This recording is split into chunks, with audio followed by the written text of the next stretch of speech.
All right, guys, so we are driving down the road in the Mojave Desert in a rural area south of Pahrump, and we're heading to what might be one of the least known or best kept secrets around here in terms of, I don't know, I guess you call it historic type sites. It's an interesting spot in the desert that, while it's not well known these days, I've been coming here for years and did not know about it. Melanie just found it this fall, and we went out and checked it out. So we're going back to film some for you today. It's these days not well known, but once upon a time, people literally came from around the world to see this.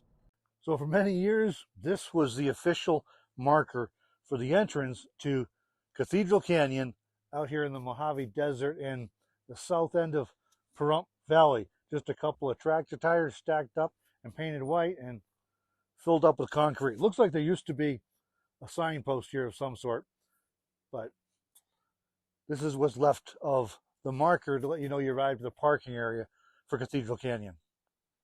And a suspension bridge was actually installed here that ran from the parking area on this side all the way across the canyon. All that's left now is some concrete pads and a little bit of steel from where it was once attached.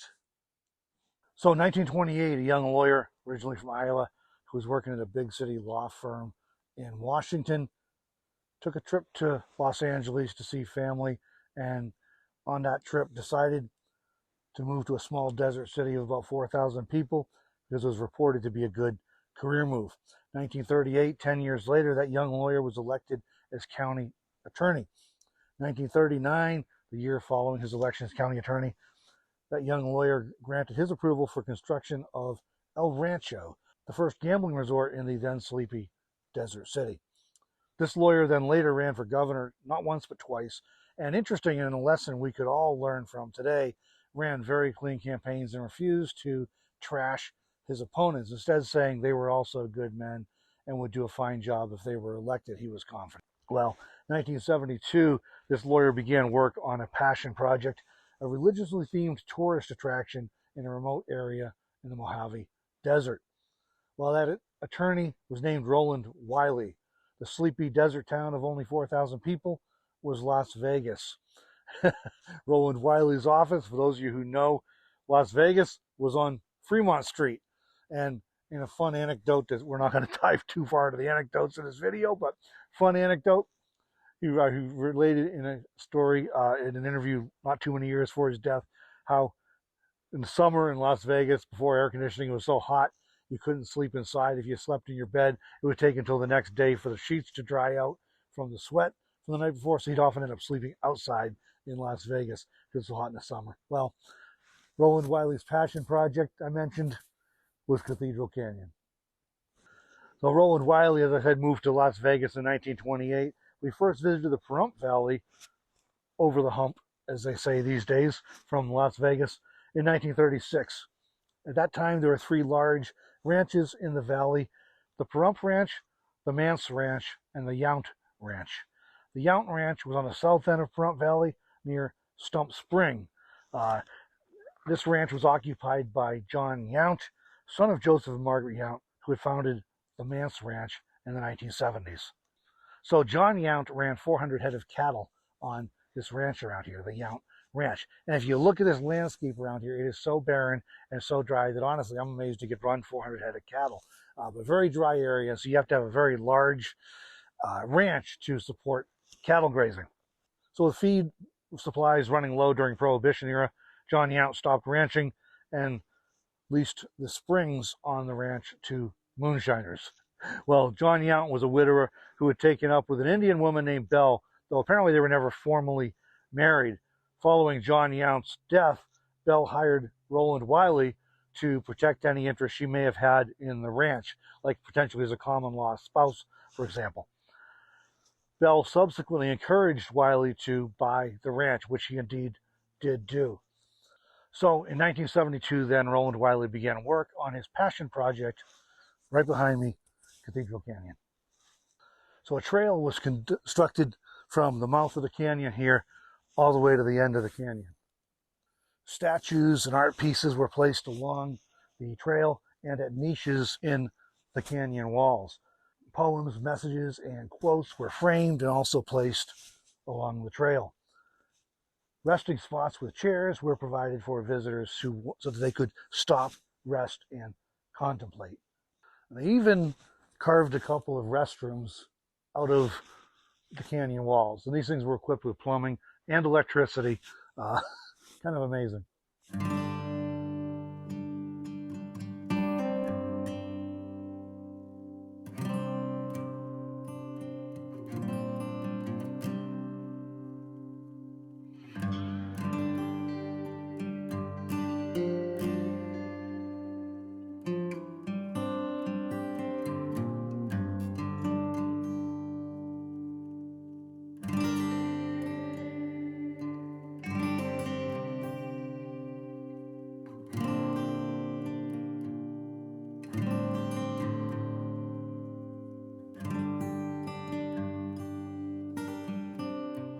Roland Wiley even had a 20-foot statue of Christ erected here. It's titled Christ of the Andes and is modeled after the statue of Christ in South America in the Andes Mountains.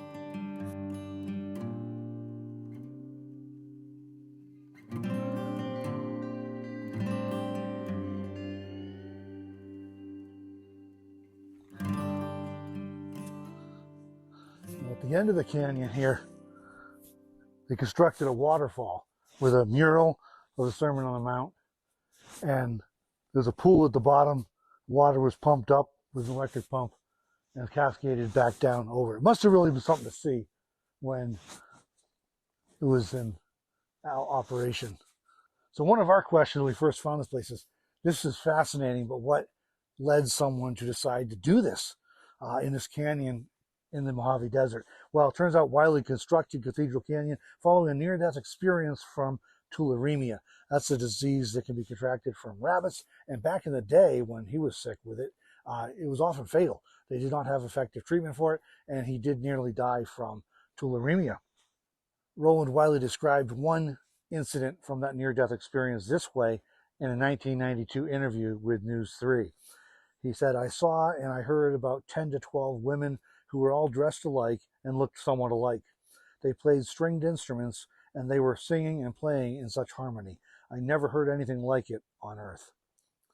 And it was that experience that gave him the impetus to construct Cathedral Canyon on his ranch here in the Pahrump Valley. Cathedral Canyon volunteer Pat Marcus, also in 1992 interview with News 3, said that Mr. Wiley heard an audible from the Lord, more or less commanding him to build this beautiful canyon. And so that was the impetus, the motivation, or the inspiration to build Cathedral Canyon. And so with that inspiration, work on Cathedral Canyon started in the 1950s, and it continued for several decades, and it totaled thousands of hours of effort to construct this canyon. Once it was completed, the canyon attracted visitors from around the world who visited free of charge. I saw photos from back in the day, and it was amazing how many people would be here at one time in this remote canyon in the Mojave Desert visiting this Cathedral Canyon. Wiley funded the operation himself for more than 20 years. Roland Wiley died in 1994, and following his death, Al Carpenter, a friend who lived here at the ranch, attempted to continue caring for the canyon. Unfortunately, vandalism quickly became an issue. Vandalism continues today. I do not understand it. I do not understand people, why they do that kind of stuff, but some people would just rather destroy things than create things. And so vandalism has continued to be a problem. Wiley made no provision for ongoing maintenance and protection, unfortunately. Today, little remains of Cathedral Canyon, thanks to vandalism and the elements.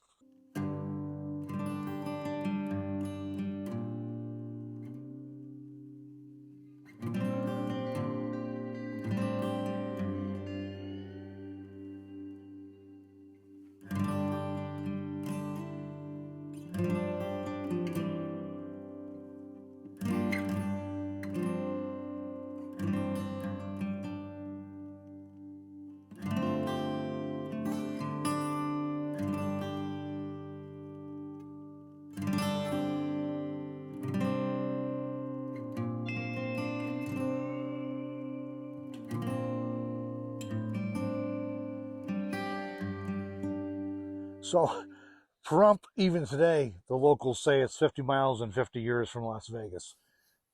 A lot of things came late to Pahrump, like paved roads and telephone service, those sort of things. I'm not exaggerating.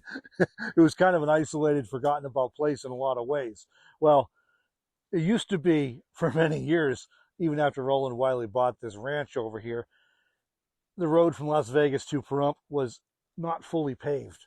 It was not fully paved until 1954.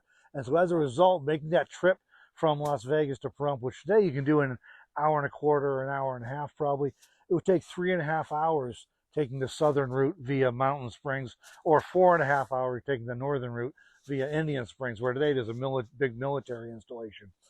Well, in 1941, Roland Wiley constructed an airstrip on the Pahrump property. You can see the airstrip out here behind me. I'm standing on the top of the canyon still, and that's the airstrip out there.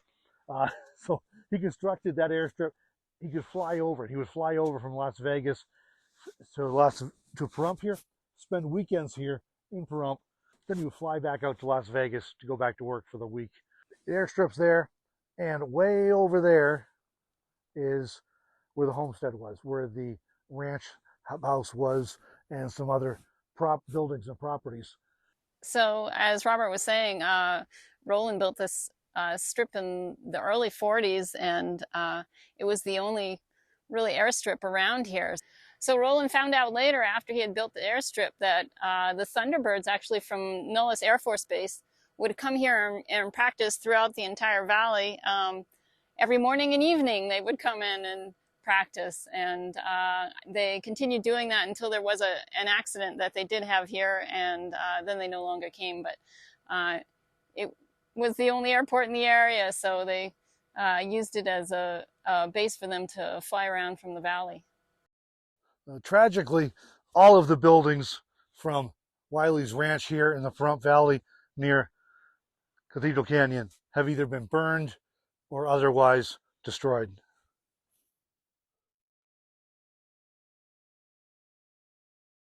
So Roland Wiley actually tried to plant a peach orchard at one point.